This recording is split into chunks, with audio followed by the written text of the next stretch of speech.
Welcome to Your Mac Life for Wednesday, September the 24th, 2014, show number 1026. My name is Shawn King. Thank you guys very much for joining us here on Your Mac Life, whether you tuned in live or via the archive. We appreciate however you guys decide to tune into the show. I got Sly private messaging me during the show. While I'm talking, private messaging me. Sly?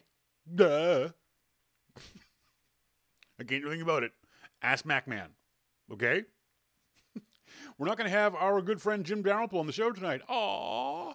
That's so sad. That's so sad. The reason why is Jim has winged his way to London, England.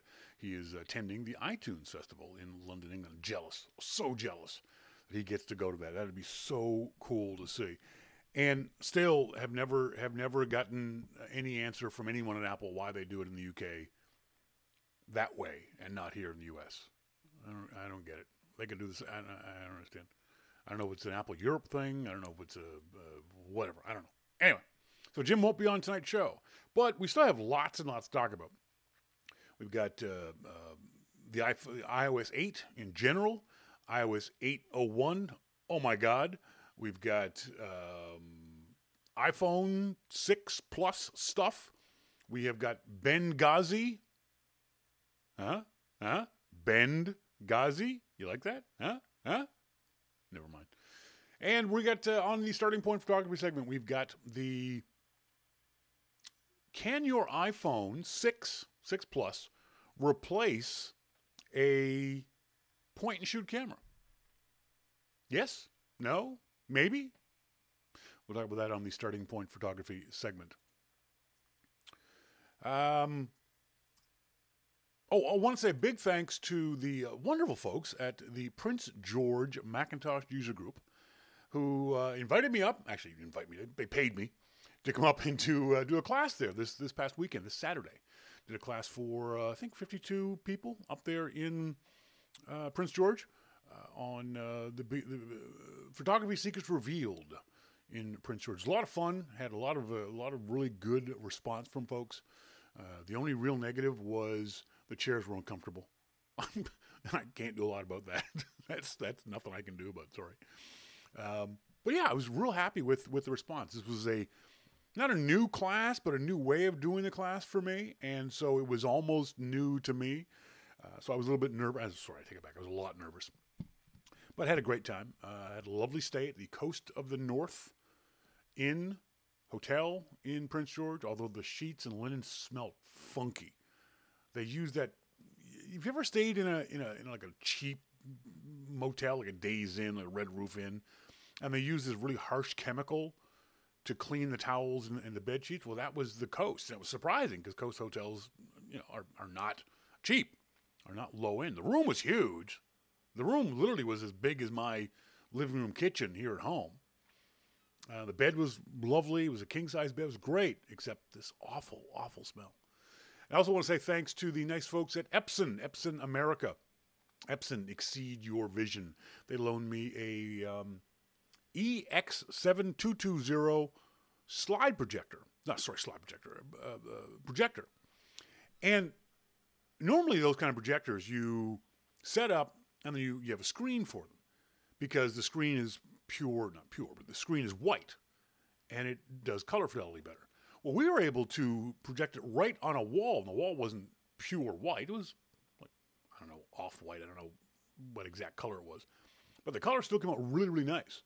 And it really showed up nicely. So if you're in the market for a projector, this thing fit in my carry-on luggage. It was easy to carry on the plane with me. It's the EX7220. So thanks very much to Epson Canada for loaning me that. So yeah, we're probably going to be doing a, by the way, MacMan says, didn't Apple do a mini festival at South by Southwest? Yes, they did. Very small, only a week, and no gigantic names like they do in the UK. I mean, Tony Bennett played in the UK. Elton John plays in the UK. Robert Plant plays in the UK. Lady Gaga, Justin Timberlake. Those are the kind of folks who play in the UK. So, where was I going with that? How many of you guys got your iPhone 6s? 6 Pluses? What did you get? A 6 or 6 Plus? I unfortunately got neither, even though I stayed up until 2 a.m. on pre-order day, pre-ordered successfully, according to the email Apple sent me, that my pre-order was successful and that I could expect delivery on the 19th of September. So on the 18th of September, I checked my email to see where in the process my iPhone 6 Plus was going to be. And notice when I checked on the website, it said, your order did not go through. I was like, wait a minute, you sent me an email saying it did. Well, apparently the credit card that I used was maxed out. Now, Apple didn't tell that to me. When I put the order in, I did not get a message that said, oops, sorry, you don't have any money. Not on the website, not via email, not a follow-up later on. At no point in the process did Apple tell me your order is not successful. So by the time Thursday afternoon rolls around, it's too late to pre-order. Everything's sold out. Well, no, it's not a problem with my Brian Monroe says sounds like a problem with your bank, Shawn, not Apple. It's not a problem with the bank or Apple. It's a problem with my credit card. The problem is that if you buy something and your credit card gets refused, every other time it's ever happened to me, it says on the screen, please use a different credit card. Not your order was successful. That's the problem. If Apple had said, sorry, the credit card was declined or didn't go through or whatever the issue was, that would have been fine. I would have been able to deal with it. But I was told the order was successful. I got an email to that effect. Your order was successful. Congratulations, you've ordered a new iPhone. It'll be at your house on September 19th. That's what I was told by Apple. So, on Saturday, I'm going to go down. I know there's not going to be any available. I mean, there are, at last check, and Sly can probably back me up on this, because I know Sly's still waiting for hers. At last check, there were no iPhone 6 Pluses in Canada. That's right, in the whole country. Now, I get that we're a small country. I understand that. I accept that. But the fact that they're not able to be found anywhere in the country. I'm just checking now with the iPhone reserve and pickup site. Yep, iPhone 6 Plus unavailable at Guildford Mall, unavailable at Market Mall, unavailable at Southgate Center, unavailable at West Edmonton Mall, unavailable at Pacific Center Mall, unavailable at Halifax Shopping Center. They just don't have any. Brian Monroe is across the border. I don't have a car. How am I going to get across the border? Hitchhike? Marcus Mendez. Same thing happened to me when I bought a plane ticket to friggin' France earlier this year. I bought it, got the confirmation. 2 days later, decided to check something with the flight. Found the credit card, refused the purchase for security reasons as it didn't fit my profile. That's annoying. That's just, that's unacceptable. You can't just accept the order, give a confirmation number, say you'll have delivery, say you have a plane ticket, and not tell the customer in a timely manner that, oops, sorry, didn't work out the way we thought. So there was that. I've read all the reviews. I've read probably 95% of the reviews from the, major websites. iPhone 6 Plus are good iPhones. If you are a fan of the Galaxy Note or of an HTC whatever, probably not going to change. The issue for a lot of folks when it comes to the new iPhones is if you are a present iPhone user, is there an upgrade path for you? If you have an iPhone 4, yeah. Go into the store and check out a 5 and a 6 side by side. If you have a 5, maybe. The biggest thing is going to be, I think, screen size. From everything I've read, from everyone I've spoken to, the upgraders are people who are thinking nothing else except for screen size.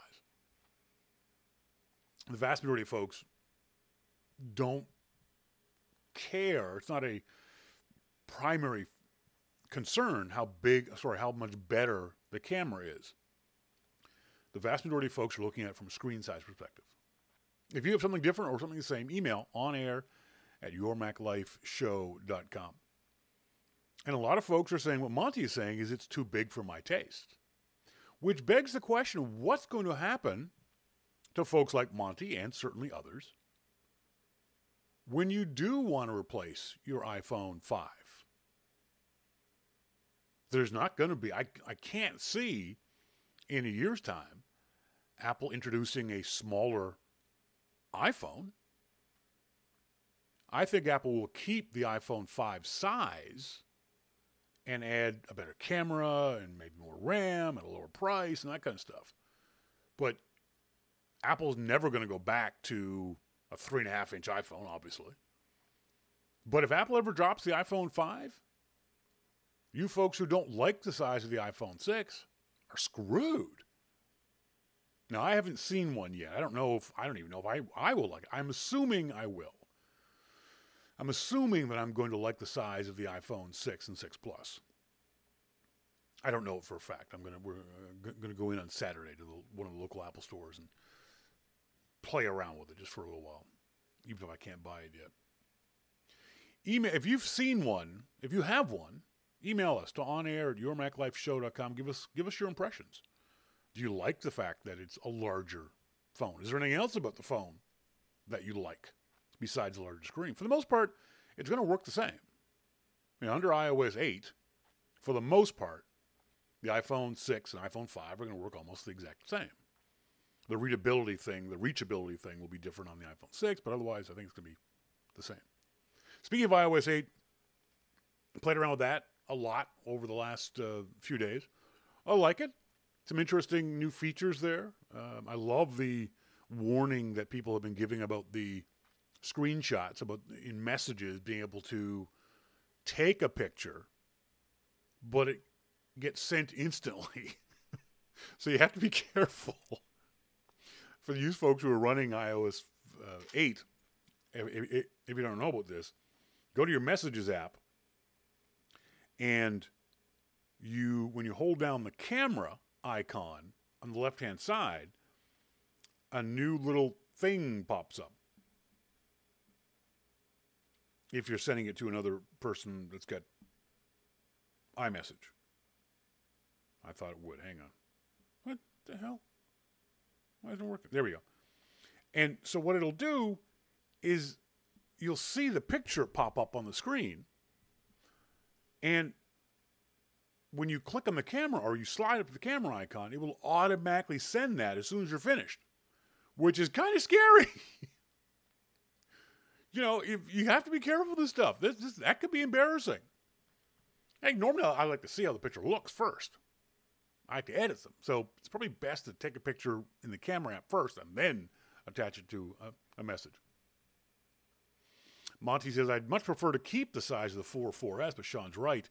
They'll never go back to that size simply because of feeling the need to compete with the Android phablets. P. Boo says, I saw 2 6 Pluses this weekend. I'm giving that a serious consideration. Brian Monroe to Monty, I agree. They're moving the apps to Retina HD size, so they're going to push the iPhone 6 size. Sherry says you can get your dick pics out so quickly now. I know. That's the thing. Even if you're joking around, you have to be careful. Don't be messing around with that feature.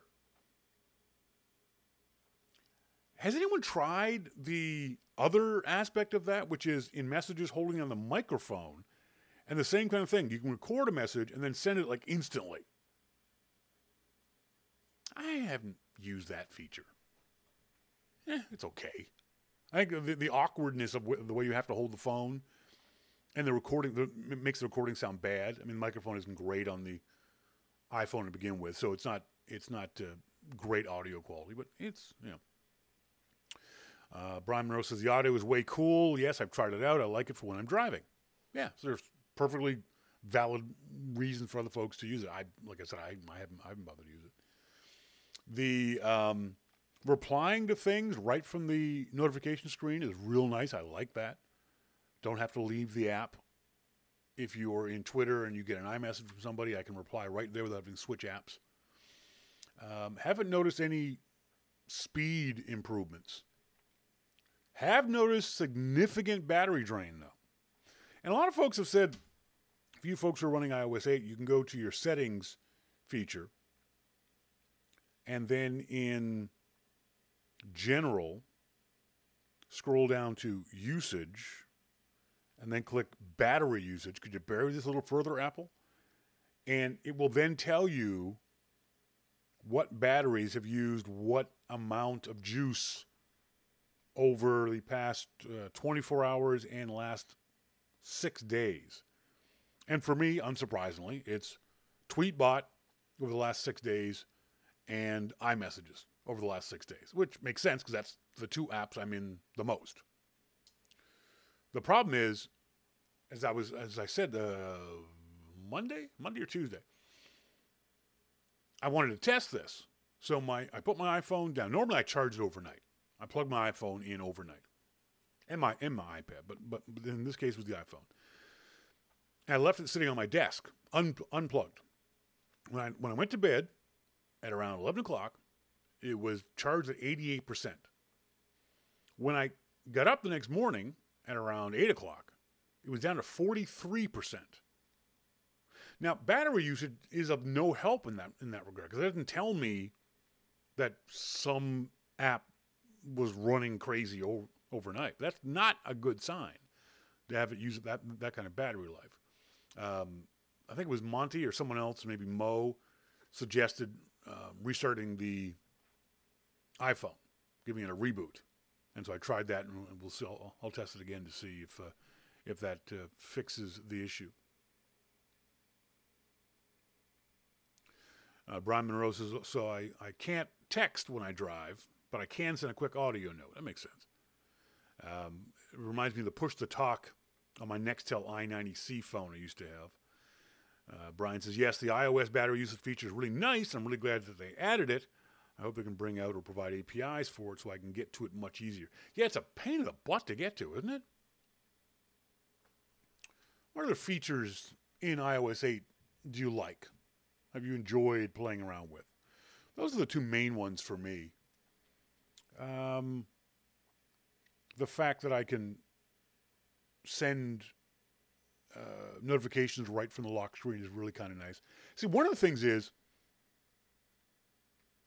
developers really haven't started taking advantage of this. Oh, that's the other one is I talked about it on last week's show, the manual features that you can now access, or sorry, that developers can now access in iOS 8. Visco Cam, VSCO Cam on the iTunes Store is a free app that allows you to get access to shutter speed and ISO and things like that. And another new one that came out yesterday called Manual that will allow you, it's a $2 app that will allow you to, and I've linked to them both on the Loop. Let me see if I can find those links for you on the Loop. Manual for iPhone, it's called. Just you can do a search for it on the Loop. It's got a funny little video too. It allows you, a manual allows you to manipulate and control shutter, ISO, white balance, focus, and exposure bracketing. Now, if you don't know what those things are, don't worry about it. Don't buy this app.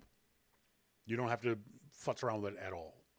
But if you're an SLR user, or even an advanced point and shoot user, the idea of being able to control shutter and ISO and white balance and focus and exposure bracketing is kind of interesting for having more control over your camera. See, one of the advantages of, and we'll talk more about this later on, but certainly from the point of view of an iPhone versus a DSLR, one of the biggest advantages is control. I can control a DSLR to the nth degree compared to an iPhone. iPhone is very much, or has been in the past, very much just a point and shoot kind of device. I see something pretty, I click on the button and it takes a picture. Whereas a DSLR, most of them have the same sort of point and shoot, but if I want to get a bit fancier with it, if I want to change the exposure or do some more creative stuff, I can more easily with the DSLR. Now, that's not saying that the iPhone, because it now has these manual controls, is as good as a DSLR. Anyone who says that is a frickin' moron. And you can safely ignore the morons. Trying to see what other kinds of things have we seen come up when it comes to the iOS 8. The keyboards? Are you guys keyboard? I've not gotten into the Brian Monroe. What do you think of the new Tips app? I don't care. They pop up and I read them and I ignore them. I don't think it's anything special. The keyboard, the new Apple keyboard. I don't know if I like it or not. And I've used it a lot because I use Twitter a lot. I use iMessage a lot. I find, Monty says, I'm loving the new word suggestion thing and messages. It's vastly improved my speed. I don't see it that way, Monty. It's interesting you said it. I'm sure a lot of other folks feel the same way. For me, it's a matter of, I find myself, just trying to pull it up on the screen here now, I find myself spending more time looking for its suggestions than I do actually typing. So I'll type TH, and I'll look up and see if the is one of the choices. Well, obviously, it's going to be. And then I'll type LA, looking for last, and I'll have to stop and look to see if last is one of the choices. I don't want to do that. I just want to keep typing. And then maybe go back and change things if I have to. I haven't used any of the Swift key or Flexi or any other swipey type keyboards. I don't care about those things. I'm okay typing the way I type now. Maybe if I was trying to type long form on the iPad or a long email or that kind of stuff. But I'm working in 140 characters and in iMessage. I don't need to have something I can type 100 words a minute. I don't care. So it's not something I've used. But if you guys have used it, let me know. I'd be interested to know if you guys see the same results that Monty does, where he says he's faster and it's improved his speed. Monty says, I don't do it for every word. If I happen to see the suggested word I want and my fingers are close, I hit it. Otherwise, I just keep typing. But that's my point. If I happen to see the suggested word, it means you're looking for the words instead of at the keyboard. And that, to me, is what's slowing me down, is looking at or for the words. Haven't used Camera Timer. It's nice. It's kind of a neat little thing for you to be able to take selfies, to be able to take time shots. It's got a 3-second or 10-second delay. So you put the camera on a tripod or on a stable table, things like that. Push the button and run and get in the shot. I've never used it, but it's kind of cute. I like the Key People shortcut. That's kind of cool.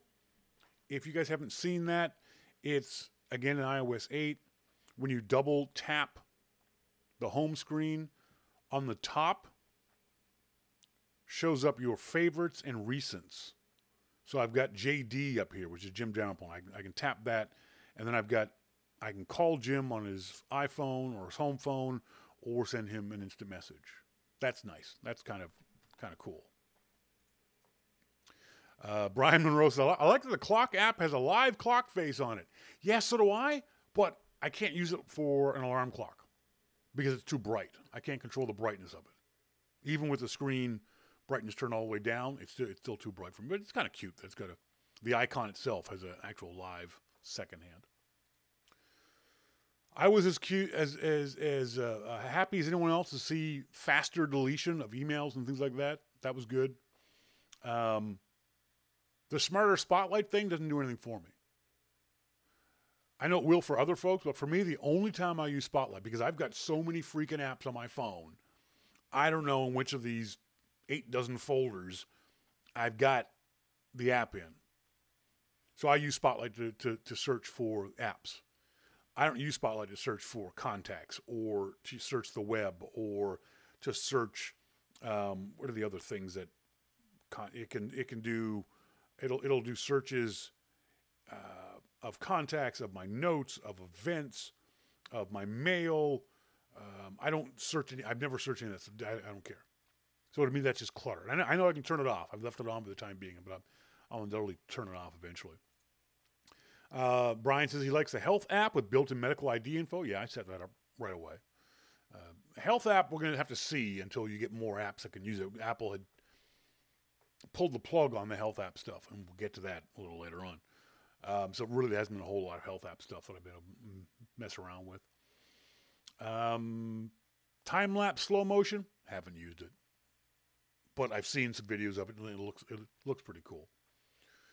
What was the other one that I really like? Oh, obviously the camera stuff. Some of the camera stuff is kind of neat. You've got a lot more fine-grained control over photo adjustments. I have this problem with photos, and I've always had this problem with photos. And I'm a firm believer that my problem with photos is because my head's on crooked. Because even with my SLR, my point and shoot, any camera ever used, what I think is straight, according to the camera, is actually tilted a little bit. It's really kind of weird. My D600 has got a horizon level on it. And I swear, I put my eye up to it, and I think it's straight, and the level shows me it's a little off. So I think my eyes are on crooked. So the new ability on the camera app to be able to make those minor little adjustments to straighten things out is really nice. But then all the editing features, and if you haven't had a chance to do this, go to your camera app, go into your camera roll, pick a photo. You'll see on the left-hand side it says cancel, and then it has your crop tool, then it has your filter tool, and then it's got this other little odd little icon. Tap on the odd little icon, and then you can mess around with the light of your photo, highlights, shadow, brightness, contrast, black point, and you don't need to know what any of this stuff is. Don't worry about, you don't know what black point is. Just select it and then slide your finger back and forth across your image to see if it does something that you find pleasing. Again, don't worry about what black point means. Same with some of the other features. If you go into them and you see things like color, saturation, contrast, cast, you don't need to know what that stuff means. Just choose one and start sliding your finger back and forth to see if it comes up with a result that you find pleasing. I was a little confused, like a lot of people, about the camera roll, the way Apple has done this in the camera roll. I don't like. I'm not a real big fan of it. Then again, I wasn't a big fan of the way it was before. I find it is cluttered is the wrong word. It's just confusing. The way Apple has got it set up, that, and this was again in previous versions, this idea of dates and time and a new recently added, and now we have an album called Recently Deleted, and I don't want all that stuff. I just want my photos.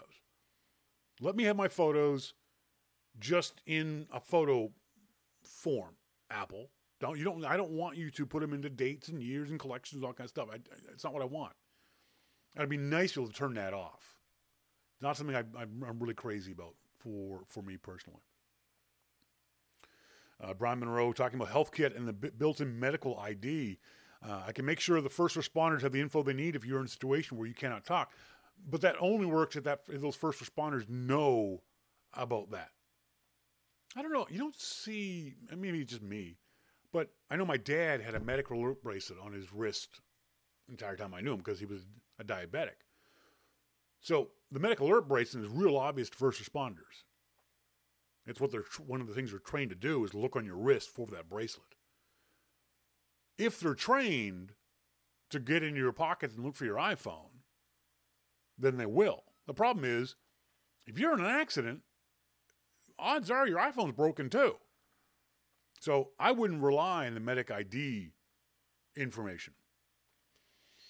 For example, I know a lot of motorcyclists will actually have on their helmets a Medic ID information. And one of the things it'll say is don't remove my helmet unless you absolutely need to. But they'll have the information on the outside of the helmet. I wouldn't rely on Medic ID on my iPhone for first responders. Brian Monroe says, yeah, he likes the new camera roll. I like it. It makes more sense now. It was not really the camera roll. Also, the dropping of iPhoto and iOS was sudden. Well, it wasn't sudden. We knew it was coming. It's going to be interesting to see what Apple does with photos next year. That's the app that's going to replace iPhoto and Aperture. And the concern is, and I had, when we were in Prince George talking to a lot of folks have concerns about Aperture, and Apple has not done a very good job of explaining this stuff to folks. I talked to at least 4 different people who are Aperture users who don't know what's going to happen. They think that Aperture is going to just shut down on them one day. Should they go buy Photoshop? Should they go buy Lightroom? And I tell them, and you guys can tell everyone this, Aperture will continue to work at least until this time next year. At least. Nothing is going to change for at least a year. So don't run out and buy. I mean, if you want to, go ahead. But you don't need to go buy Photoshop. You don't need to go buy Lightroom or Elements or anything else like that. Aperture will continue to work. Wait, as a matter of fact, until Apple comes out with the Photos app. Because we don't know. Now, I'm going to assume that if you have iPhoto on one end of your spectrum and Aperture on the other, my hands are here, that the Photos app is going to be closer to the iPhoto end of the scale. That's an assumption on my part. That it'll have some of the pro features of Aperture, but it'll be less a pro app and more a consumer app. Maybe a prosumer app, if we're lucky. But I have told everybody, at least look into Lightroom, read some stuff, watch some videos, get yourself ready for it. If you are a serious photographer, and if you have Aperture, I got to assume that you're serious about your photography. But there's no need to do anything right now. Aperture will continue to work without any problems. MacMan says, I really don't want to have to switch to Lightroom. Well, you don't have to, but it depends on what you do with your photos. If you're more towards the prosumer or pro level and you are an Aperture user, I'm betting you're probably going to have to switch over to Lightroom at some point. I can't see Apple bringing out a Photos app that's anywhere close to the capabilities of Lightroom. It just doesn't make any sense. Because they did, why get rid of Lightroom? Sorry, Aperture. I can't see Apple bringing out a Photos app that's close to the capabilities of Aperture. Because then why get rid of Aperture if you're just going to replace Photos with it? I think Photos is going to be what Apple did with iMovie and with Final Cut Pro. They're going to strip it out and make it the absolute basic and then slowly add in features going forward. So, Monty says, the cool thing about having the Touch ID sensor is that a first responder could, assuming the injured person's finger isn't damaged, hold a person's finger to the phone sensor and unlock it to look up emergency info. Yeah. I'm not relying on that. Again, you're relying on the first responder knowing they could do that, being able to find an unbroken iPhone somewhere in the accident, and then getting the right body part. Not everyone uses their thumb. Not everyone uses their left thumb or their right thumb. So you have this first responder messing around trying to figure out which body part to put on the phone. I prefer a card in the wallet. I mean, what you could do if you were this serious about it, you could put it on your lock screen. If it was that big a deal for you, put your first responder info on your lock screen. So all they have to do is push the button and the details pop up. Monty, I hope Apple's new tool is closer to Aperture than iPhoto. I don't want to have to use an Adobe product. Yeah, but I wouldn't count on that. At least certainly not the first version. Whatever Photos is going to be in 2015, I think it'll be closer to iPhoto than it will be to Aperture, unfortunately. What are your favorite new features in iOS 8? Anything in particular that you guys really like or enjoying using? I mean, there's the multitasking email. There's the contact info up top. I'm reading off a list of things that I don't use. The enhanced photo, video sharing, key people shortcut. I already talked about that. Landscaped home screen. That's with the iPhone 6, so I haven't seen that one. Again, the keyboard's not something I use on any kind of regular basis. there anything in particular you guys see in iOS 8 that you're enjoying looking at? For me, yeah. Family sharing. There we go, Brian. I knew there was something else. I don't have a family, so I can't use it. Email onair, yourmaclifeshow.com. Let me know what you think. Oh, jeez. Excuse me. Pardon me. Hang on. Airball. Have you guys seen this video? For lack of a better description, the seamy underbelly of waiting in line for the new iPhones in New York City. The sleazeballs at 9 to 5 Mac. You can tell they changed the. This is why one of the reasons why I hate 9 to 5 Mac, because they're sleazy and stupid. It's an awful combination. Awful combination. You know what? If you're gonna be sleazy, but don't be stupid too. Don't double up on sleazy and stupid. And the reason why I say this is, I'll show you guys this on the video. Their title for this article is "The Seamy Underbelly of Apple Store Lines in New York City on iPhone Launch Days." And yet, look at their URL. Their URL is iPhone 6 lines video Chinese mafia.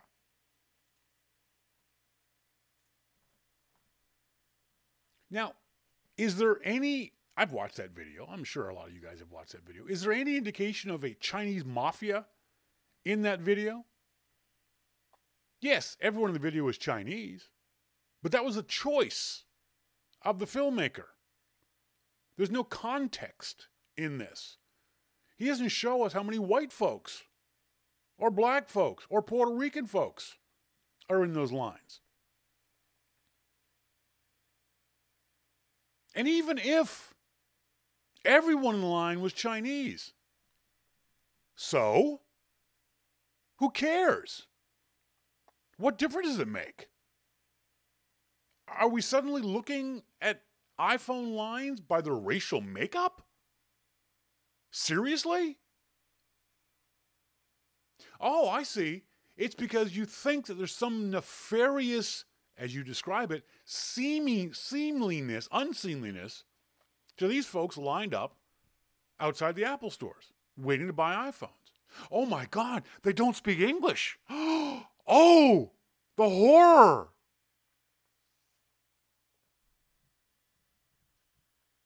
Oh my God, they're in line to buy an iPhone so they can resell it to somebody else. Oh my God, that's awful. Why would they do that? Don't they love their iPhone like I do? Why would they sell their precious baby moments after its birth? Oh my God. You can see Seth Weintraub just with the vapors. Oh my, oh, the horror, the horror. Look, when you buy an iPhone, you can do whatever the hell you want with it 10 seconds after you paid Apple the money. If you want to drop it on the ground and jump on it, you go right ahead. If you want to throw it in the sewer, you go right ahead. If you want to sell it to somebody else for a profit, you go right the hell ahead. Hey, Seth Weintraub of 9 to 5 Mac, you know what this is called? Capitalism. Get used to it. Yes, this is raw capitalism. This is capitalism caught on video. This is capitalism in its most unpretty form. But all of these commenters making assumptions about these people, all these poor downtrodden people in line being forced to wait days and days in inhuman conditions so they can resell these iPhones to other people. There's no evidence of that whatsoever. There's no evidence that these folks aren't doing what any one of us might do, which is sell an iPhone for a profit. That's called capitalism. Calling it anything else, out of context, like this video is offensive at the very least. Would the video have been the same in South Africa? With a bunch of white folks doing the exact same thing? Keep in mind, too, that the Chinese government has not approved the iPhone 6 and 6 Plus for sale in China. iPhones in China can go for upwards of $2,000 to $5,000. So, if somebody asks you to stand in line, gives you $600, and says, when you buy that phone and give it to me, I'll give you $400. Wouldn't you do it? Wouldn't you do it? Wouldn't you like to make $400 for standing in line for X number of hours? I stood in line at the original Apple Store opening for Macworld for $1,000, and I was there for 26 hours. They paid me $1,000 to write an article. Somebody wants to pay me $1,000 to stand in line and hand them a phone? This is not a problem. This is not an issue. But all these people who are trying to make this into some sort of evil, racist, Chinese, slant-eyed, yellow-skinned people taking our iPhone from us. Oh my God, that's my iPhone. If that person hadn't been standing in line, I would have gotten an iPhone. That's what that's the underbelly of all this, is the racism of it. Is these white folks basically pointing at these brown people and saying, hey, if they weren't in line, I could have gotten an iPhone. Shut the fuck up. Sorry. I shouldn't have said that. It's street-level entrepreneurism, and there's nothing wrong with it. Nothing wrong with it whatsoever. There's nothing illegal about it. Somebody on some forum was saying, Apple should do something about this. What would you like Apple to do? Stand outside and say, no. You have to hold on to that iPhone for at least 20 minutes. You can't sell it right away. No. You have to hold that iPhone for 5 days. We don't do that for anything else. If I buy a loaf of bread at Safeway, I'm legally allowed to walk outside and sell that loaf of bread to anybody I want. If I buy a car, I can drive off a lot to another guy's house and sell it to him there. I'm not looking at the color of the guy's skin, whether or not he speaks English.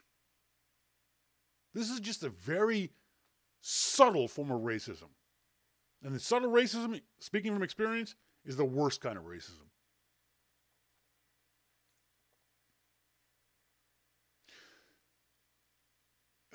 Ted Landau, formerly of Macworld, had a really interesting tweet.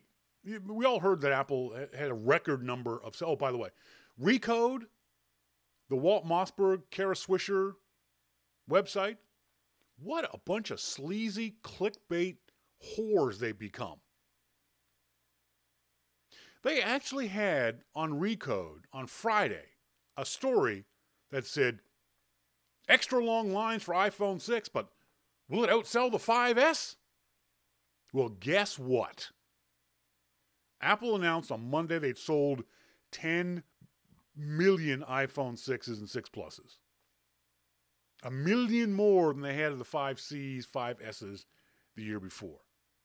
How do you like that, Recode? How's that for your clickbait, whore-like journalism? But think of that number. And Ted Landau had a tweet. Has anyone ever sold 10 million of anything a comparable price on its opening weekend? Can you think of anything that was around 500? I mean, Xbox? PlayStation? Have any of those ever sold 10 million in one weekend?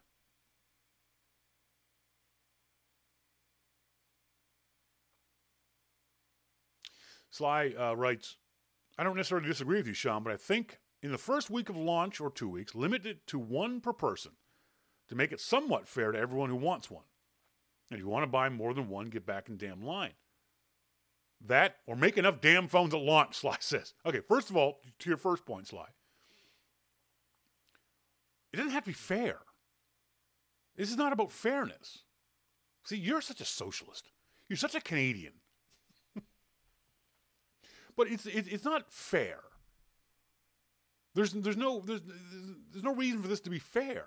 Because if you use that logic for the iPhone, you have to extend it to everything else. To, again, PlayStations and Xboxes and TV sets and records and it just becomes a slippery slope that you don't want to go down. As to make enough damn phones at launch, trust me, Apple made as many as they possibly could. They literally, physically could not make any more phones. It was technologically impossible to make more phones than what they had made and ready for launch weekend. They certainly, believe me, there was no reason why Apple would have said, you know what? We'll stop it at 10 million. We don't need to sell any more than that. We'll stop at 10 million. I guarantee you, if Apple could have made and sold 12 million, 15 million, they would have. A good rant, Sly. By the way, I think we're going to lose Sly in about 15 minutes. Because Big Brother, the live season finale, is on at 6:30. MacMan, for what it's worth, most places did limit the sales of PS4s and Xbox Ones to one per person at launch. And Apple has too in the past. Apple certainly has done that in the past in some places. And by the way, I'm not condoning some of the violence we saw in some of these launches. In Japan and in China, there were fights and pushing and shoving and arrests made. That has nothing to do with what we're talking about. That's just people being asshats. And it doesn't matter what color you are there. You can be an asshat regardless. That's not what we're talking about. That's a completely separate issue. Rogers limits reservation numbers. Rogers, at least what I saw online, makes you pay $40 to get in the reservation queue. I'm pretty sure that money goes towards the price of the phone. But still, it's kind of off-putting to have to pay $40 to be in the reservation queue. But yeah, has anyone else ever sold 10 million of anything? Which is really, really amazing.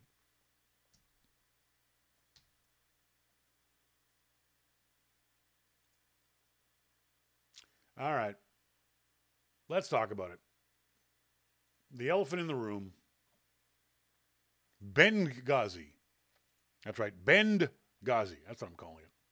Some iPhone 6 Plus owners accidentally bending their phones in their pockets. Okay, first of all, has anybody in the Your Mac Life listening audience had this happen to them? Have any of you had problems with your phone bending? Here's an article. What first appeared... multiple iPhone owners have reported that their devices are mysteriously bending backwards. Users suffering from this issue are saying that they have not put the phone in their back pocket and sat on it. Of course, hearing this sounds extremely strange, but seeing how it all started with the iPhone's new design, it's most likely something to do with the iPhone's slimmer design. And you'd think that when something like this happens, Apple would change the structural integrity to make it stronger and prevent it from bending. However, a bent iPhone like this seems extremely implausible, even if you're sitting on it with the phone in your back pocket. Something made out of metal like this shouldn't really bend as much as the photos show just from putting your weight on it by sitting down. Those comments were made about the iPhone 5 last year. This is not a new problem. This is not even an unusual problem. Guess what? If you put force on something, it bends. Adamantium bends with enough force. Now, yes, a lot of these folks are saying, I didn't put it in my back pocket. No, they put it in their front pocket and sat down. Do these people not understand physics? If you put pressure on an object with enough pressure, it's going to bend. The iPhone is not made out of titanium. It's made out of relatively malleable aluminum. You all heard of tinfoil? You seen that stuff bend? If you push, pull, stress anything, your iPhone, your TV, your car, it's going to bend. This is not news. And yet, everyone has picked up on this. Oh, by the way, guess what? Samsung Galaxy Notes bend too. Everything bends. It's called physics. Did you fail that in grade 11? I don't believe, and the other part of the problem is that people are saying, oh, no. I just put it in my front pocket and it bent. Really? Really? That's all you did was you put it in your front pocket and pulled it out after X period of time and it was bent. Do you think that we're that stupid? Because what you just said is that you have a body temperature of over 1,000 degrees. That's the only way a frickin' phone could bend in your pocket without you sitting down on it. It's just people don't want to admit that they're stupid and they sat on their phone. Oh, it didn't happen so much with the iPhone 5. Yeah, the iPhone 5 is smaller. It's harder to bend smaller things. Oh my God. Oh my God. When this started popping up over the weekend, I thought, well, yeah, I mean, you sit on it. It's going to bend. It's going to break. And then the tech media jumped on this. And the mainstream media jumped on this. With no critical thinking, no criticality to it, no critical questions to it. Oh, yeah, must be true. These things are bending by themselves. Oh, my God. The gravity of the earth is causing them to bend.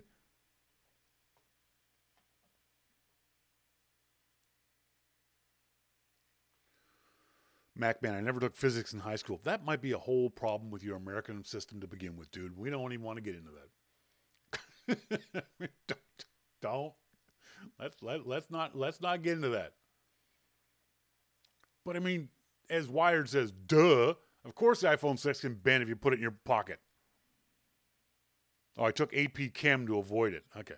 AP? Oh, advanced. Advanced? I took physics and chem. Not advanced. I liked physics. I sucked at chemistry. I passed it, but I didn't enjoy it. I enjoyed physics. But this is a complete non-story. This is not something that should be of any interest to anybody. That some moron sat on his phone or sat down with his phone in his pocket, therefore stressing the phone in ways that it wasn't meant to be stressed, and therefore bent it. I got no sympathy for you. You did something stupid with a $700 piece of electronics. Okay? That's the bottom line. You didn't take care of your expensive electronics, and therefore you damaged it. Huh? You can't blame Apple because you're a moron.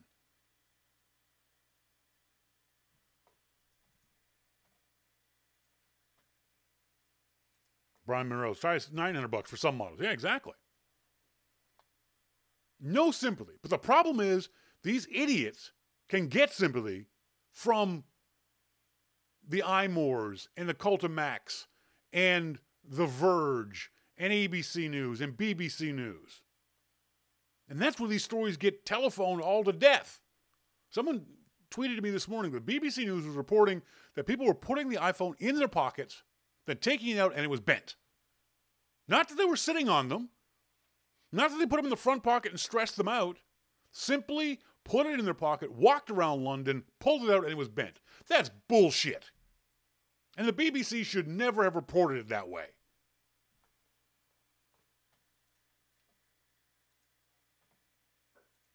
It doesn't help when you get idiots reporting. Perfect example is, I'm just trying to find this now. This stupid story from iMore. iMore posted this story. iPhone 6 plus skinny and not so skinny jeans test. Will it pocket? Seriously? Seriously, you needed to run this on your website. Is it just an excuse to show this girl's bony ass? Oh, look, the iPhone 6 Plus won't fit in the jeans of in someone's skinny hipster jeans. Duh! Really? You took pictures and video of this as if somehow this was a surprise to somebody? They're hipster jeans. You can't put a quarter in hipster jeans. Seriously, these people videotaped this woman trying to stuff an iPhone 6 Plus into her hipster jeans. What do you think the results will be? Oh, let me see. They won't fit.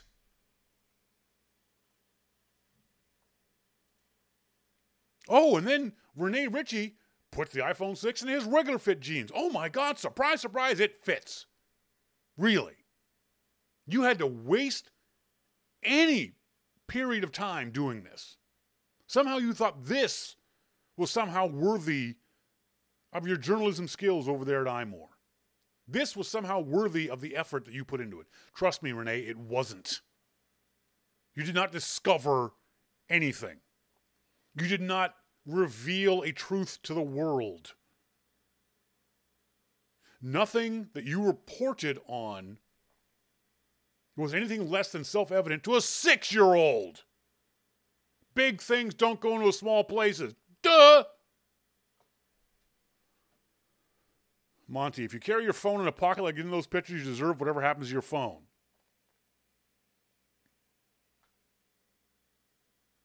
Brian Monroe, it's good for the clicks. Exactly. That's exactly what it was done for the clicks. So you could show pictures of this skinny girl's ass and waste time with these stupid stories. It's offensive.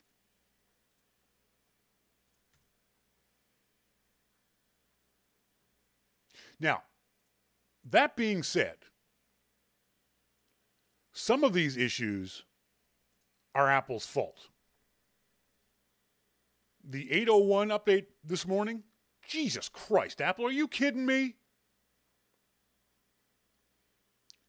It got posted, and then what? Inside 45 minutes, it got pulled?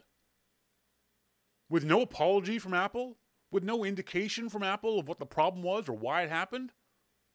Or how it got posted? First of all, the first lesson is, as our friend Greg Gare said, don't update anything the moment it comes out.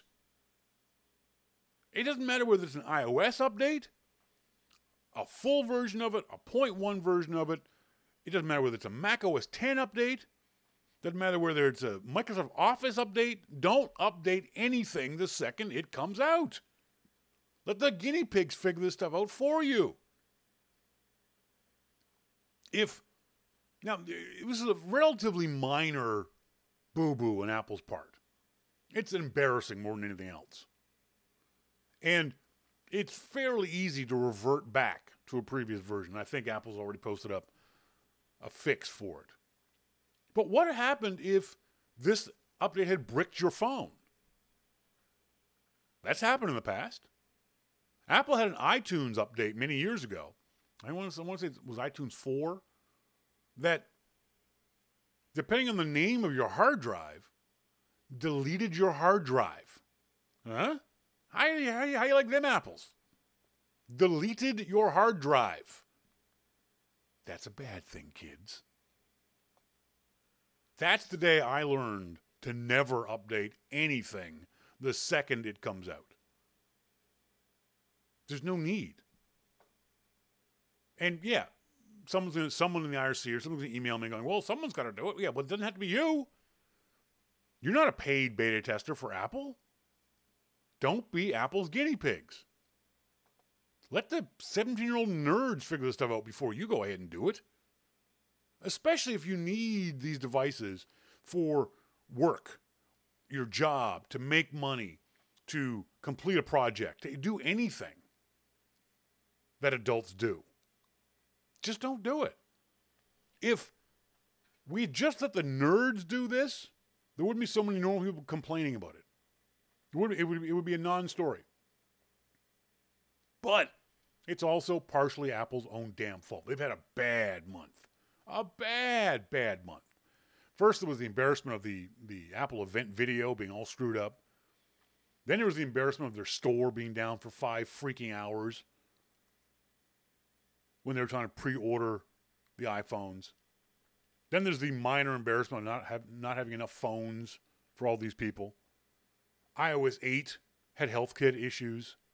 iOS 8.01 had cell and battery issues. Come on, Apple. Some of this stuff is self-inflicted, guys. Some of this stuff is your own damn fault. And it just keeps piling up and piling up and piling up. And Apple's not stepping up and taking responsibility. Apple never explained what happened with the Apple event video. They never explained what happened with the Apple Store pre-order. They didn't explain what was screwed up with HealthKit. They're probably not going to explain what happened this morning. And when you don't communicate to people, Apple, they'll make up their own minds. This is the internet. Don't let them make up their own minds. Because their minds aren't that good. And they won't make up the things that you want them to make up.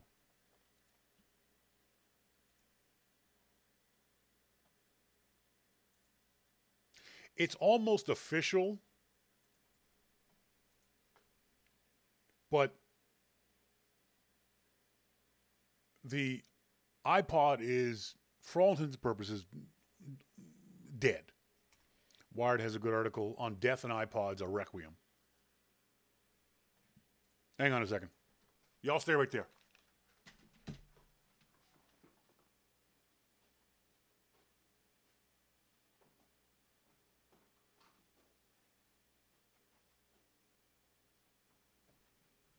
Oh. Back now. Here is my oldest iPod that I could find.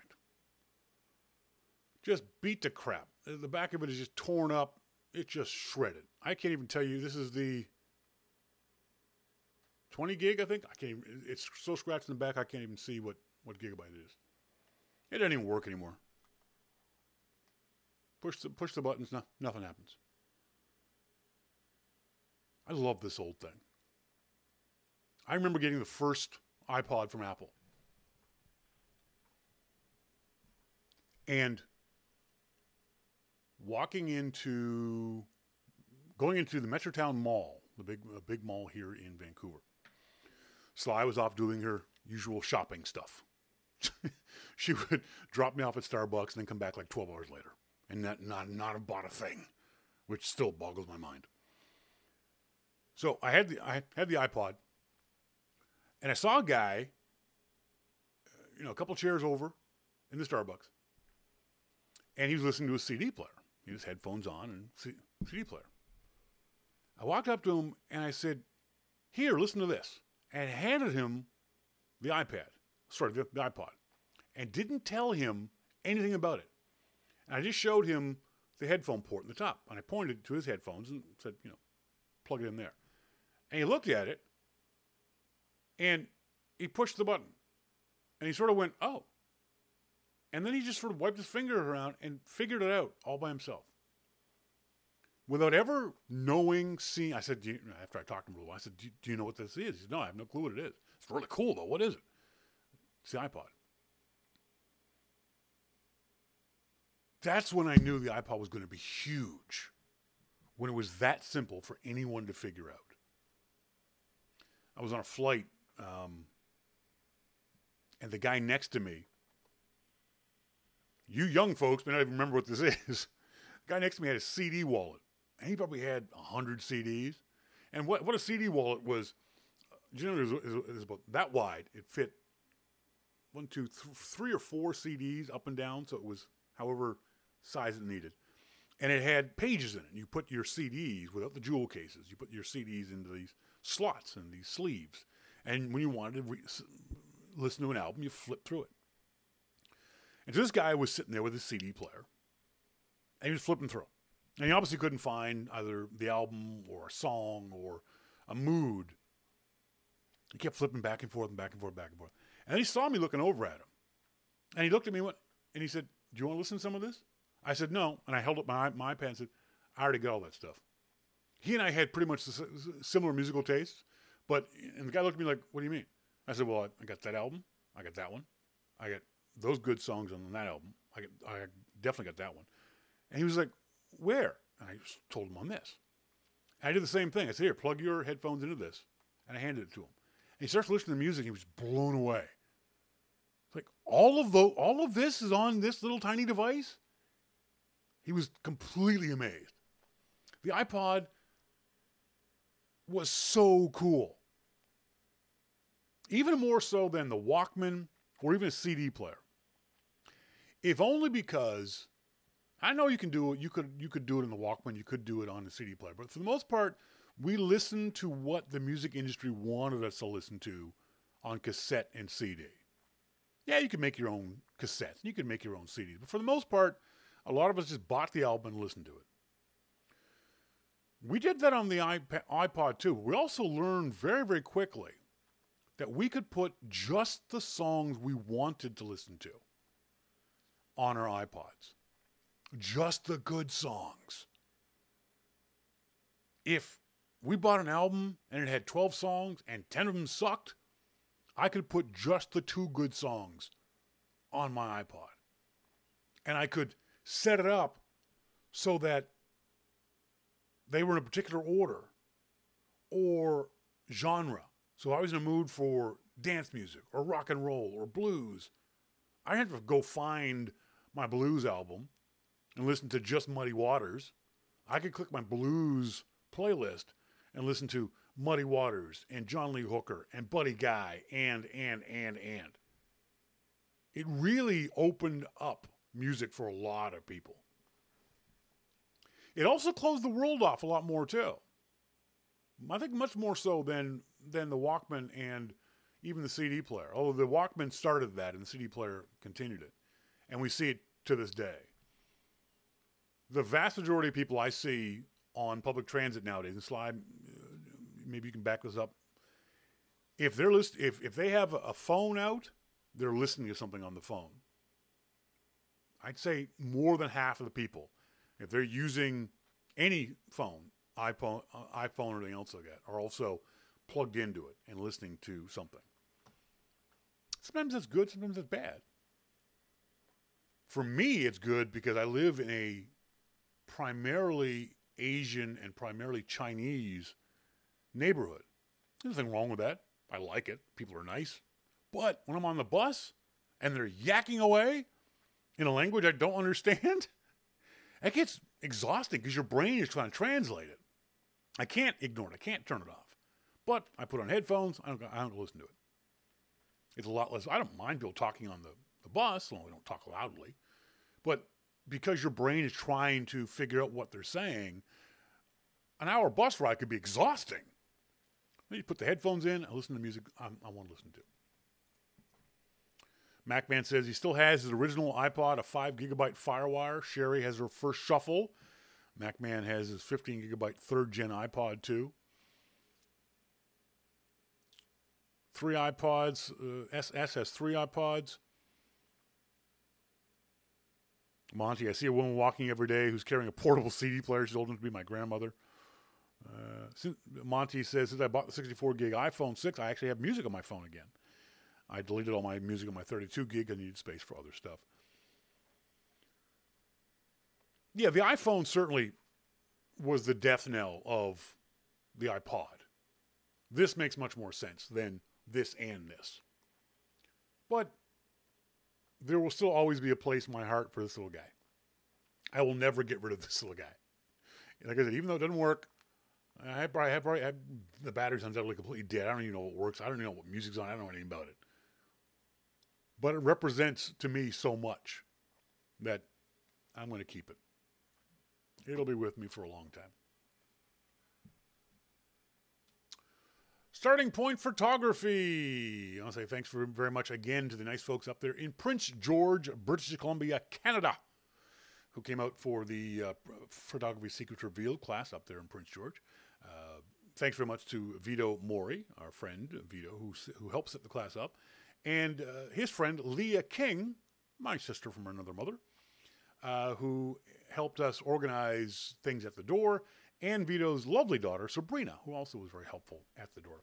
By the way, if you guys, if you've never heard of it, check out a website called Eventbrite. If you need to set up a ticketing system, I used Eventbrite, and it worked really, really well. Could take money. If you want to do free events, you can do free events on Eventbrite. They set up the website. They did all the back-end stuff for us. It was really good. I also want to say thanks to the nice folks at Epson Canada and Epson America. Epson, exceed your vision. They loaned me a fantastic projector, the EX7220, which did a really, really good job on projecting my slideshow, my keynote slides onto the wall that everyone could see. So thanks very much to Epson for loaning us that. So the question we got a lot, I was surprised, from folks up there in Prince George, was, these are folks with iPhones, and they were asking, because of, they want to get better into photography, or more into photography and better at photography, should they buy another camera? In particular, a lot of them wanted to know whether they should buy a point and shoot. And those folks who are unfamiliar, point and shoot, so you see these little tiny ones that slip in your pocket, slip in your purse, wheelies. They don't have a extra lens on them or anything else fancy like that. They're literally point and shoots of a screen in the back. They're kind of like an iPhone in that you push the button, pictures get taken. And it's an interesting conversation that I had to think a lot about, because the iPhone is a good camera for a phone. One of the downsides of the iPhone, one of the downsides of every smartphone, is its width. Because they're so skinny, the lens can't move around. You've seen big camera lenses when they turn the lens, it moves in and out. Even point and shoots. When you hit zoom, you'll see a lens come out in and out in some of them. So that allows better zoom, better optics, better glass, better everything. Well, you can't do that with the iPhone. The iPhone only has digital zoom, and it sucks. Digital zoom sucks on every camera, whether it's the iPhone, whether it's a smartphone, whether it's a point and shoot. Don't ever use digital zoom. It's terrible. If you need to zoom, zoom with your feet. Move closer. So the iPhone being the camera that you always take with you, even if it's just an okay camera, can it replace a point and shoot? Should you go and buy a point and shoot? Well, the advantages of the iPhone are myriad. It does double duty. You've got an iPhone, you've got a phone here, you've got a camera, you've got a small computer, you have an internet communication device, you have an app collector, you have a game machine, you have a lot of things stuffed in this little tiny piece of metal and glass. So if you don't want to carry around another device, the iPhone's great. There's many times when I just carry around my iPhone and can still take good pictures with it. The other advantage of the iPhone over any point and shoot is apps. I've got 200 apps on this phone. Yes, my name is Shawn, and I'm a phone app addict. More apps than you'll get on any point and shoot camera, on any DSLR. More capabilities to do stuff with your photos than you'll get on any other device.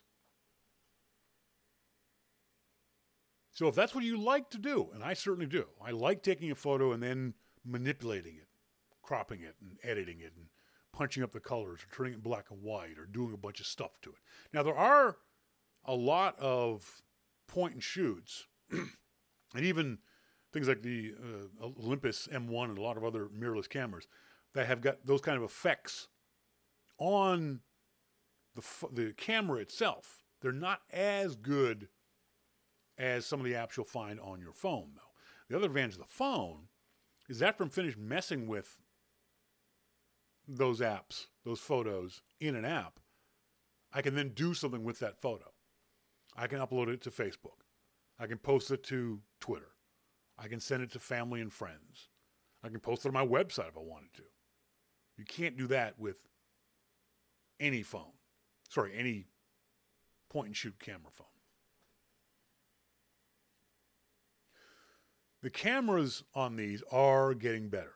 They're still not as good as, say, a mid-range or even a high-end point-and-shoot camera, and certainly not as good as an SLR or a mirrorless camera. But they are getting much better.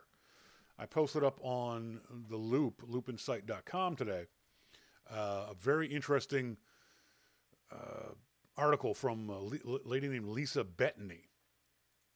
And the article was, how does the iPhone camera 6 compare to the other cameras on the other iPhones, the previous 8 versions? Very interesting. The iPhone 6 didn't come out ahead on every test, but it came out ahead on a lot of the tests. So the camera is getting better. It's still not going to be as good in the same conditions as a mid-range point and shoot. It's probably going to be better than any low-end point and shoot. You know, if you've got a 5-year-old, well, actually, if you've got a 5-year-old, any 5-year-old point and shoot camera, the iPhone's going to be better at. But if we're talking iPhone 6 bought today and a point and shoot camera bought today, the point and shoot camera will take better pictures in general because of better glass, better optics, better everything. Now, the other aspect of it is you can buy point and shoots that you can take places and do things with that you wouldn't do with an iPhone. I often tell folks about how I have mounted a point and shoot camera, in my case, the Olympus Stylus Tough series, to my motorcycle. I'm never doing that with an iPhone. I'm never doing that with a $3,000 DSLR. The vibration would kill those devices. I wouldn't take my iPhone out at the beach. I wouldn't take my iPhone out while I was skiing, like literally physically skiing. But this camera, I've taken all kinds of video with this in the snow. Literally in the snow. I'm not putting my iPhone underwater. This camera goes 30 feet underwater. Certainly not taking my DSLR underwater. I can take this out and take pictures in the rain. Can't do that with your iPhone. So depending on the conditions you find yourself in on a regular basis, that might dictate the kind of camera you buy. If you regularly find yourself on family vacations, if you're giving your iPhone to your kids, and your kids are hard on devices, they drop them, if they get sticky, gooey fingerprints on them, things like that, maybe you want to go for an inexpensive point and shoot that's designed for abuse from children. Overall, though, the bottom line is, if you are taking good photos with your iPhone, you don't need to buy a point and shoot just yet. Learn how to take better pictures with your iPhone. Think of the iPhone as a basic phone. And as you get more capable with its abilities, you'll progress past the iPhone. Some people won't. Some people don't need to. Some people are perfectly happy taking iPhone pictures. And that's fine. Nothing wrong with that at all. If you like your pictures now, then be happy with the pictures that you have now. There's no need to get a point and shoot. And I think for the most part, there are estimated to be 1 trillion photos taken in 2014. The majority of those were taken with smartphones. And the majority of those are taken with iPhones of various descriptions. So a lot of people are taking a lot of photos with the iPhone. And for the most part, you don't need a point and shoot. The iPhone is almost killing, certainly has killed the low-end point and shoot market, and is eating into the mid-range, even the high-end point and shoot market. So Brian Monroe says, Shawn, exactly. That's why GoPros and other point and shoots still have a place. Yeah, that's absolutely true. I mean, there's not. People will say, "Oh, I've mounted my iPhone on my motorcycle all the time, on my bicycle all the time." Yeah, that's fine. You can do that. It's not designed for it, and don't be surprised if it dies on you, and don't be surprised if you crash. The thing breaks. GoPros are designed to take the punishment. They're designed for water. They're designed for stress. They're designed for vibration. iPhones aren't. I speak for someone who knows someone who tests those things on the iPhone. Again, email to onair@yourmaclifeshow.com. I love getting emails from you guys.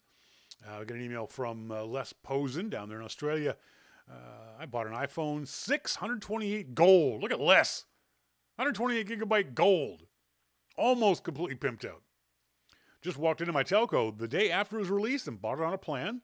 No 6 Plus available and no known delivery schedule. But I like it, and I pair it with a Plantronics Bluetooth headset, which also works as drag and dictate. You can use an iPod charger to really speed up charging. Cool, Les. All kinds of stories about the bent iPhone. I got no sympathy. Les Posen, again, follows up. So, can you resell NFL Super Bowl tickets? Here, our final this weekend, it's illegal to scalp, protectionism. Yeah, you can. In some, let me back up. In some states and or cities, it's technically illegal to scalp tickets. You can resell them for face value, and there are websites set up to help you with that. But for the most part, cops look the other way when, if you walk into around any arena in Canada or the States, in Canada during a hockey game, in America during a football game, there'll be a guy, many guys, somewhere in the periphery offering to sell or buy tickets. And, you can buy them from those guys. The problem is, the biggest issue is some of those tickets are fake. And that becomes a big hassle, too. Bob Studer says, reselling food is a bad example. Selling food typically requires a permit and health inspection. What about ticket scalping? In many jurisdictions, that's illegal. No, Bob, I was saying selling food from the point of view I walk into a grocery store and I buy a loaf of bread. I can walk outside and resell that loaf of bread. I'm not talking about selling food in a restaurant. You're right. Those require permits and health inspections. But good point. Thanks, Bob. Emails. Our friend Roddy Paws says, follows up on his photo of his dog, Lucky. Should have been more clear. The other dog in that photo is my other dog named Stella. Now, Roddy Paws is interesting. He says, I like QR codes and was thinking they would become more common. I have one on my business card. When somebody scans it, their QR code app will show my name, title, email address, phone number, and website as a contact card. With the touch of one button, it adds it to their contacts app and they're done. Much better than typing it in, and it makes it so much more likely that somebody will add my info before tossing the card. That's a fair point, Roddy. I also have a YouTube card for my YouTube channel. It's just the URL, but it brings up my channel on their phone with just this quick scan. He says, I'm also right-handed, but I hold my phone in my left hand and use my right hand to touch the screen. I almost never use my phone with only one hand. I also never put it in my pocket. It costs $700.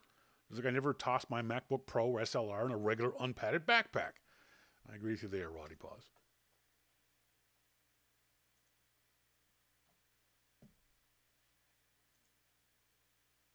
Just trying to go through some of these, catching up. Oh, I got clicked.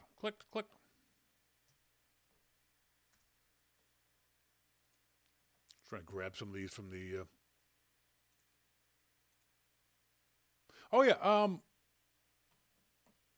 We know iPhoto is dying.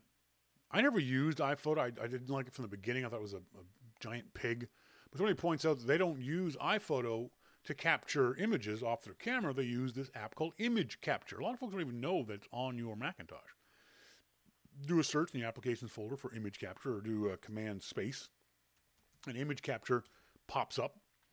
And what you can do is you can set it so that when you plug in a camera device, you can go to Image Capture preferences. Where's the preferences for Image Capture?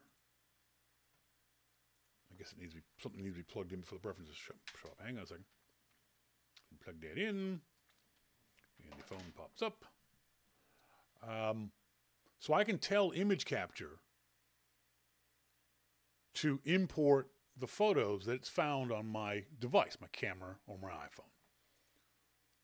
I thought image capture had preferences. Just looking through it, it doesn't. All right. So I can set it up so that I grab all the photos off my, if you want to do a backup of your iPhone, like right now, if you want to grab them all your photos off your iPhone and put them on a external drive or upload them to Flickr or Dropbox, image capture can do that really easy, a hell of a lot faster than iPhoto. A lot of folks, like I said, don't even know image capture is available. Where are the preferences for image capture? I thought there was, somebody open up image capture. MacMan says I use image capture with Aperture. Yeah. Wasn't there a preference to tell image capture what to do with devices? I'm not seeing it anymore. It may have changed in a version of... That's annoying. Oh, there we go. There it is. Thanks, Apple. No preferences, but in the lower right left-hand corner, the little frickin' tiny arrow... Thanks, Apple. That when you click on the little frickin' tiny arrow... Thanks, Apple. It says, connecting this iPhone opens, and then you choose. No application, iPhoto, Aperture, image capture, preview, auto importer, or other. So you can have it set to automatically open up Lightroom or Aperture or graphic converter or whatever it is that you might want to do. And then you can also tell it to, say, for example, delete after import and a bunch of other things. So check it out. Monty says, I've never used image capture. I confess I've never quite understood what its purpose was. It's just to grab images off of your devices, Monty, in a maybe faster, more elegant way than iPhoto. Or if you're like me, that just don't like iPhoto, to do it that way. So for me, for example, I tell folks, if you want to get your photos off your iPhone quickly, you can use image capture. Rather than trying to mess with iPhoto or Aperture and else like that, just drag and drop kind of with image capture. So check that out if you get a chance.